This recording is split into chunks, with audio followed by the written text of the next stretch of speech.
Another form of ijtihad is intisar, or also known as adhab bidhal, basically defending the imam. Now, some would consider that a form of taqlid, and it is, and you can understand why that is a form of taqlid. However, when you are arguing for a position, then that is a form of ijtihad. That is not taqlid. When you have the evidences in front of you and you're defending your imam's view, then that is ijtihad. When you're arguing for a position, then that is ijtihad. Now, you have books that are called Al-Intisar, Intisar, which is the technical term. So you have Al-Intisar li Ahli al-Madina by Abu Abdullah al-Qurtubi al-Maliki. You also have Al-Intisar fi al-Masail al-Kibar by Abu al-Khattab al-Kalwadani, who was the Hanbali Sheikh of old. Then you have books which are not necessarily called Intisar, but what is happening really is that Intisar is happening. So you have Imam al-Quduri of the Hanafis, for example, and he wrote a book called At-Tajreed. Now, if you look at this book, Tajreed, he's arguing for the Hanafi school against mainly the Shafi'i school. The evidences he uses in this book are not evidences that were used by Imam Hanifa or Imam Abu Yusuf, Imam Muhammad. These are new evidences that Imam al-Quduri is attributing to the masail that were initially, or verdicts that were initially given by Imam Hanifa. The evidences he uses in this book are not the evidences of Imam Abu Hanifa. And this is a very important point to know. Evidences used by later fuqaha within all the madhahib are not necessarily the same evidences used by the imams of the madhahib. Okay? It's a very important thing to point out, because in many instances, the evidences used by the later scholars is not something that the earlier imams would have been proud of. Many a time you see fuqaha who came later on use weak ahadith or qiyas, which is not a qiyas that the imam would have been happy with, or a claim to ijma which the imam never claimed.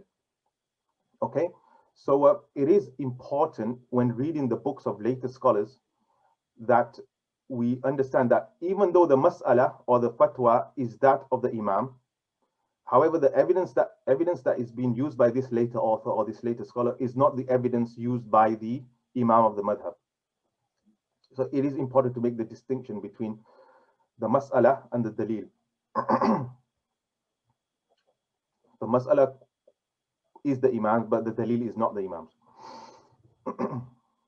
And another example of that for the Hanafis is I'la al-Sunan. So many evidences the author uses in this book are not necessarily the ahadith or the aqyasa used by Imam Abu Hanifa.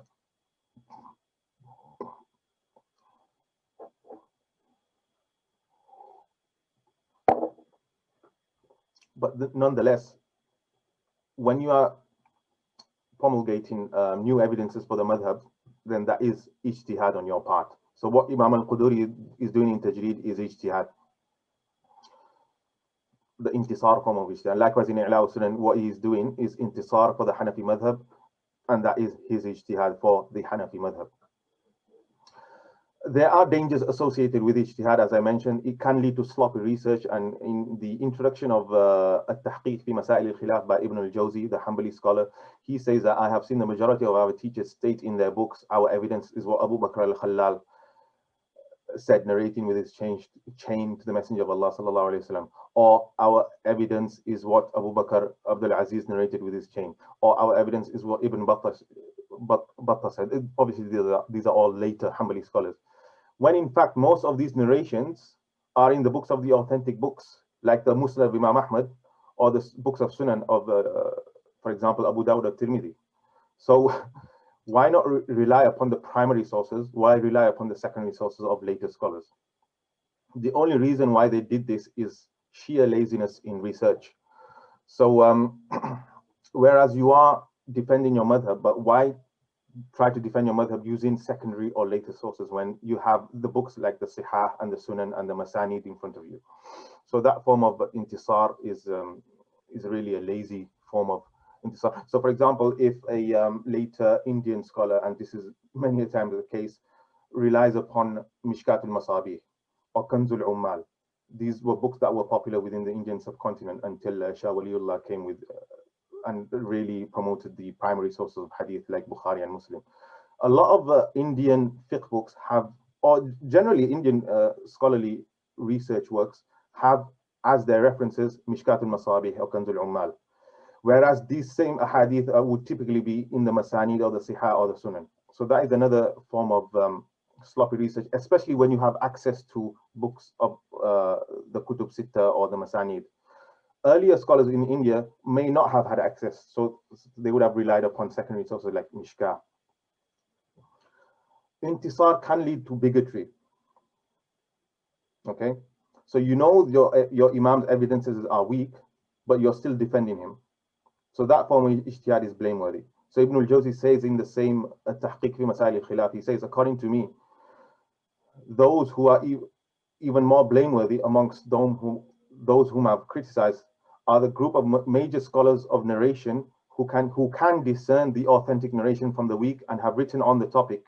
When a weak narration that goes against their position comes, they elaborate on its criticisms. Yet when it is accordance to their own legal position, they remain silent and do not criticize it. So when the opposing view is supported by a weak hadith, they elaborate extensively on the fact that it's a weak hadith. Yet when their own position, or when their own madhab's position, or when their own imam's position is based on a weak hadith, they remain silent and do not criticize it. This smacks of deficiency in religiosity and the overcoming of predilection. So basically, this is an ittiba'ul hawa. And another citation in this regard is that from Izz ibn Abd salam, who says in his Qawaid al-Ahkam fi Masalih al-Anam, ومن العجب العجيب أن الفقهاء المقلدين يقف أحدهم على ضعف مأخذ إمامه بحيث لا يجد لضعفه مدفعا ومع هذا يقلده فيه ويترك من الكتاب والسنة والأقيسة الصحيحة لمذهبه جمودا على تقليد إمامه بل يتحلل لدفع ظواهر الكتاب والسنة ويتأولها بالتأويلات البعيدة الباطلة نضالا عن مقلده. Not مقلده, مقلده. Muqallad means the Imam. So here he's saying that it is astonishing to see that fuqaha who are muqallidin, and by muqallidin here he does not mean in the formal sense of taqlid, but rather muqallidin, those who are affiliated to the madhab of the Imam. As we mentioned in the first session, taqlid can also mean tamadhub.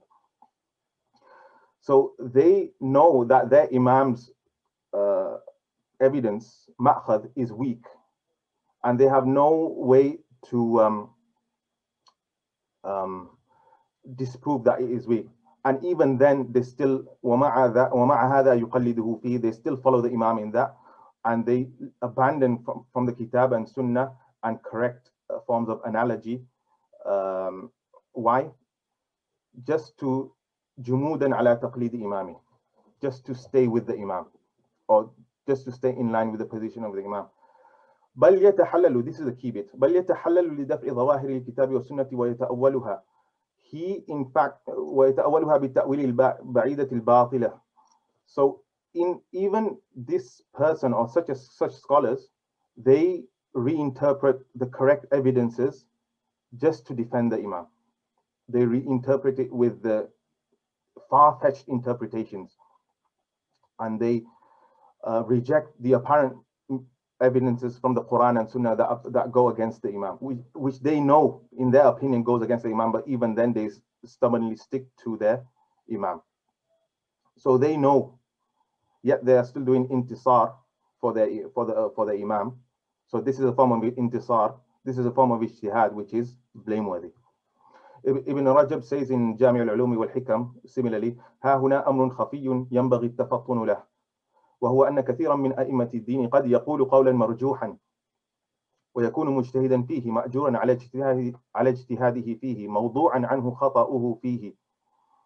So there are many a time the Imams of the religion, the fuqaha, they take a position which is marjuh, weak, and they would be rewarded for it. ويكون مجتهدا فيه مأجورا على اجتهاده فيه موضوعا عنه خطأه فيه, meaning their mistake would be alleviated from them in the akhirah because they made a genuine mistake. However, ولا يكون المنتصر لمقالته تلك بمنزلته في هذه الدرجة.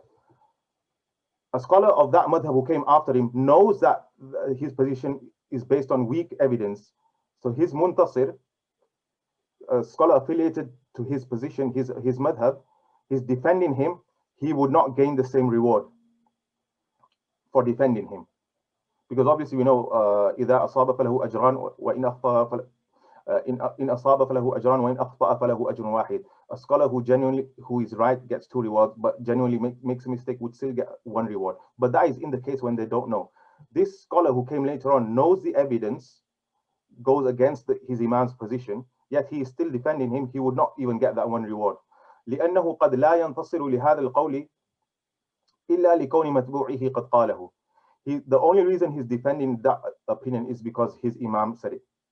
بحيث إنه لو قاله غيره من أئمة الدين لما قبله ولا انتصر له ولا والى من وافقه ولا عاد من خالفه. So much so that if another imam had said the same, he would not have accepted it from him. He would not have defended him. So if that same opinion was taken by another imam, he would not have defended him. The only reason he's defending this position is because his imam said it. وهو مع هذا يظن أنه إنما انتصر للحق بمنزلة متبوعه. This scholar who came later on thinks that he's defending the haqq by defending his imam. وليس كذلك. That is not the case. فإن متبوعه إنما كان قصده الانتصار للحق. His imam's only intention was to promote the truth. وإن أخطأ في اجتهاده. وأما هذا التابع, as for this later scholar who is following the imam, فقد شاب انتصاره لما يظنه الحق إرادة علو متبوعه. The only reason he's defending his imam is to elevate the status of his imam وظهور كلمته, and to promote his position.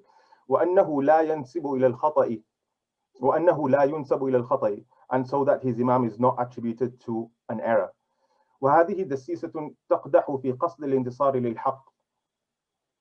And this type of intention is really, it calls the intention of such a scholar